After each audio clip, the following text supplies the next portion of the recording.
Hi everyone, this is lecture number 8 and today I am going to start with the topic solubility of gases in liquids जो हमने कल किया था और हमने उसमें factors affecting solubility of gases in liquids करा था और आज एक पार्ट रह गया था जिसको मैंने बोला था जो पढ़ेंगे हम आज वो पार्ट है हमारे पास second that is Henry's law.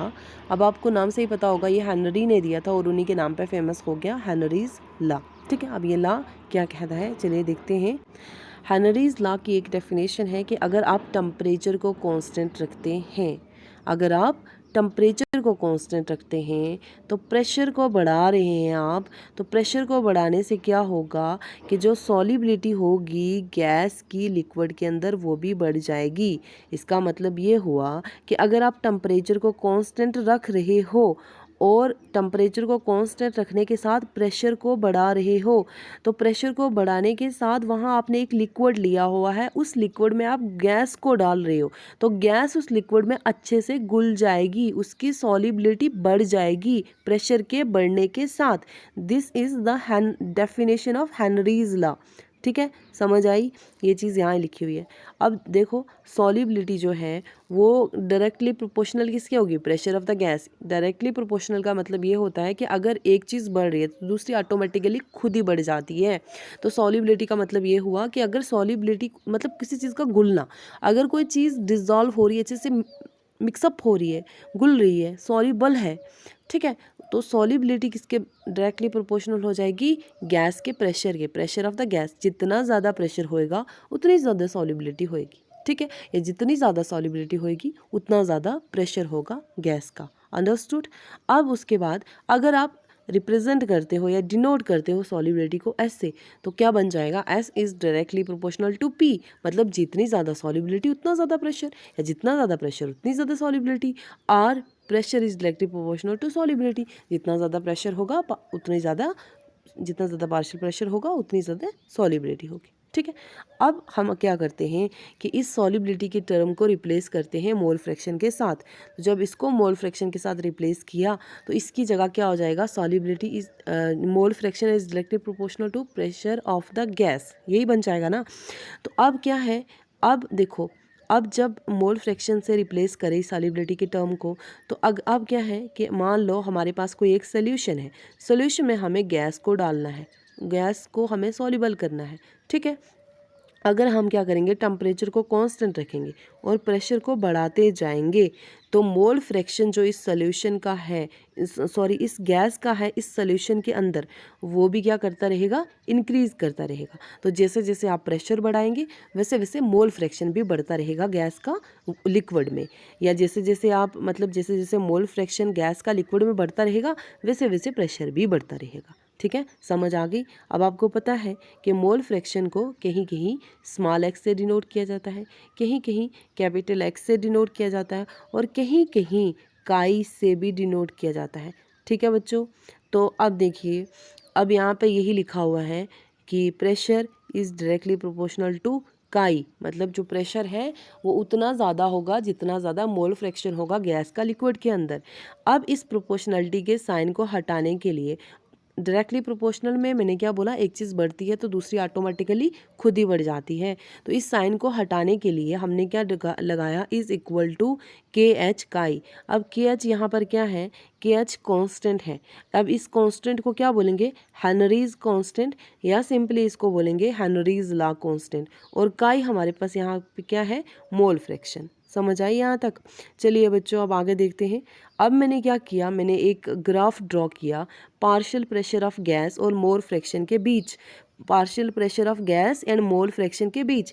This is the partial pressure. ठीक है, और जैसे minute, let me change the colour, जैसा है वैसा ही दिखे आपको। ठीक है, तो ये है पार्शियल प्रेशर और ये है हमारे पास क्या, मोल फ्रैक्शन काई। ठीक है, समझ आ गई। अब चलिए देखते हैं, तो यहाँ पे काई है, ठीक है, और यहाँ पर क्या है, पार्शियल प्रेशर। ठीक है बच्चों,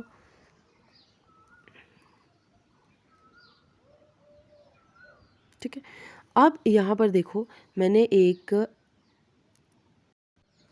चलिए, अब बच्चों हमने क्या किया, यहाँ पर एक स्लोप इक्वेशन ड्रा की, y is equal to m x plus c. यह स्लोप इक्वेशन होती है, जिसको slope equation of straight line भी बोला जाता है। इसको आपको रट लेना है, ठीक है, अभी से याद कर लेना है। y is equal to m x plus c. यहाँ पर y किसके बराबर हो जाएगा, इस वाले p के, पार्शियल प्रेशर के, partial pressure of the gas, ठीक है। m किसके बराबर हो जाएगा, m बराबर हो जाएगा KH की, ठीक है। और x जो है वो किसके बराबर हो जाएगा, काई के। x किसके बराबर हो जाएगा, x हो जाएगा, let me show this, x काई के बराबर, सॉरी अभी भी अच्छे से शो नहीं हुआ, x काई के बराबर हो जाएगा,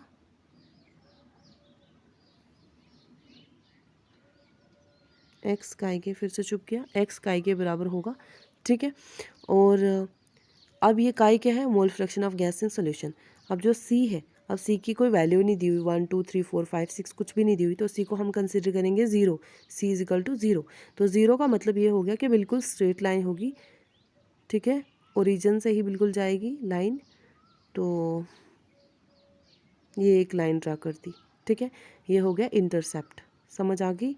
तो ये जो मोल फ्रैक्शन और पार्शियल प्रेशर के बीच का जो ग्राफ है, ये एक स्ट्रेट लाइन है, ठीक है। जैसे जैसे प्रेशर बढ़ेगा वैसे वैसे मोल फ्रैक्शन भी बढ़ता रहेगा, या जैसे जैसे मोल फ्रैक्शन बढ़ेगा वैसे वैसे प्रेशर भी बढ़ता रहेगा, समझ आ गई। अब कुछ पॉइंट्स है रिगार्डिंग KH, ये हेनरीज ने दिए हुए हैं कुछ पॉइंट रिगार्डिंग KH, ठीक है। तो अब हेनरीज की कुछ बातों को हम देखते हैं। पहली बात उन्होंने क्या बोली कि जो KH है ये गैस की नेचर पे डिपेंड करते हैं, ठीक है। अगर मतलब जो सेम टेम्परेचर के ऊपर जो डिफरेंट गैसेस हैं, सेम टेम्परेचर के ऊपर अगर टेम्परेचर सेम होगा, मान लो टेम्परेचर सेम है, जैसे मान लो टेम्परेचर कितना है 293 केल्विन, तो सेम टेम्परेचर पर जो डिफरेंट गैसेस होंगी उनकी डिफरेंट वैल्यूज़ आएंगी। तो इसीलिए ये जो KH है ये फंक्शन है किसका, गैस की नेचर का, समझ आ गई। मतलब जो ये गैस की नेचर पे निर्भर करेगा, मतलब अगर जैसे सेम टेम्परेचर के ऊपर, मतलब अगर टेम्परेचर सेम होगा तो डिफरेंट गैसेस की डिफरेंट वैल्यू आएगी, चाहे टेम्परेचर सेम है, समझ आई। डिफरेंट वैल्यूज़ ऑफ पोसेस डिफरेंट वैल्यूज़ ऑफ KH, समझ आई। तो जो KH की डिफरेंट वैल्यूज़ पोसेस करेंगी, क्या बोला इन्होंने, फिर से एक बार सुन लीजिए कि KH जो है ये फंक्शन है गैस की नेचर का, क्योंकि सेम टेम्परेचर पर डिफरेंट गैसेस क्या करती हैं, डिफरेंट वैल्यूज़ KH की पोसेस करती हैं, ठीक है। हेनरीज लॉ की डिफरेंट वैल्यूज़ पोसेस करती हैं। अब यहाँ पर देखो value of KH for some gases in water, water के अंदर KH की KH फॉर सम गैसेस की वैल्यू दी हुई है, KH for some gases in water, ठीक है, उसकी वैल्यू दी हुई है। तो टेम्परेचर हर गैस के लिए यहाँ पर, चाहे वो हाइड्रोजन हो, हीलियम हो, नाइट्रोजन हो, ऑक्सीजन हो, इन सब के लिए टेम्परेचर कितना दिया हुआ है, 293 केल्विन, ठीक है। अब 293 पे जो KH की वैल्यू है हाइड्रोजन के लिए, वो ये एक्सपेरिमेंटली प्रूव वैल्यूज़ हैं, ठीक है, कैलकुलेट की गई हैं ऑलरेडी। 69.16, हीलियम की 144.97, नाइट्रोजन की 76.48 एंड ऑफ ऑक्सीजन इज़ 34.86, समझ आ गई। तो देखो सेम टेम्परेचर है, डिफरेंट वैल्यू है डिफरेंट गैसेस की, किसकी वैल्यू है, KH की, KH की डिफरेंट वैल्यू है डिफरेंट गैसेस की सेम टेम्परेचर पर, ठीक है। तो इसीलिए हमने बोला कि KH is a function of the nature of gas, समझ आई। अब चलिए दूसरा पॉइंट देखते हैं जो हेनरी ने बोला KH के लिए। हेनरी ने बोला कि KH और सॉल्युबिलिटी जो है इन दोनों का इन्वर्स रिलेशन होगा, मतलब अगर KH की वैल्यू बढ़ती जाएगी, KH की वैल्यू बढ़ती जाएगी तो जो सॉल्युबिलिटी है गैस की लिक्विड के अंदर वो घटती जाएगी। अगर solubility of gas in liquid के अंदर बढ़ती जाएगी तो KH की वैल्यू घटती जाएगी। जो जितनी ज़्यादा कम KH की वैल्यू होगी उतनी ज़्यादा सॉल्युबिलिटी होगी, या जितनी ज़्यादा KH की वैल्यू होगी उतनी कम सॉल्युबिलिटी होगी, समझ आ गई। तो यहाँ H2 की जो सॉल्युबिलिटी, H2 की वैल्यू यहाँ पर देखो सबसे कम है, तो वैल्यू कम है तो सॉल्युबिलिटी सबसे ज़्यादा होगी। यहाँ पर हीलियम की वैल्यू सबसे ज़्यादा है, तो इसकी जो KH की वैल्यू सबसे ज़्यादा है तो सॉल्युबिलिटी इसकी सबसे कम होगी। समझ आई? हीलियम की सॉल्युबिलिटी सबसे कम होगी। समझ आ गई बच्चों? अब चलिए आगे देखते हैं। तो ये कैसे ड्राइव किया है, P = KH(x), ये तो आपको पता है हेनरी लॉ से। अब इसको KH को इधर ले लिया, KH = ये वाला P और अपॉन X, ये ऐसे करके ले लिया, सेम चीज़ है। उसके बाद KH जो है वो किसके डायरेक्टली प्रोपोर्शनल होगा, KH is directly proportional, sorry inversely proportional to mole fraction. KH किसके इन्वर्सली प्रोपोर्शनल होता है, मोल फ्रैक्शन। और मोल फ्रैक्शन को ही हमने रिप्लेस किया था, सॉल्युबिलिटी को ही रिप्लेस किया था मोल फ्रैक्शन से। तो हम सॉल्युबिलिटी की जगह या मोल फ्रैक्शन की जगह सॉल्युबिलिटी लिख सकते हैं, सॉल्युबिलिटी की जगह मोल फ्रैक्शन लिख सकते हैं। तो ये दोनों चीज़ें, ये जो दोनों यहाँ पर इक्वेशंस बन रही हैं, ये दोनों एक ही चीज़ है। ठीक है, this one and this one, both are the one and the same thing.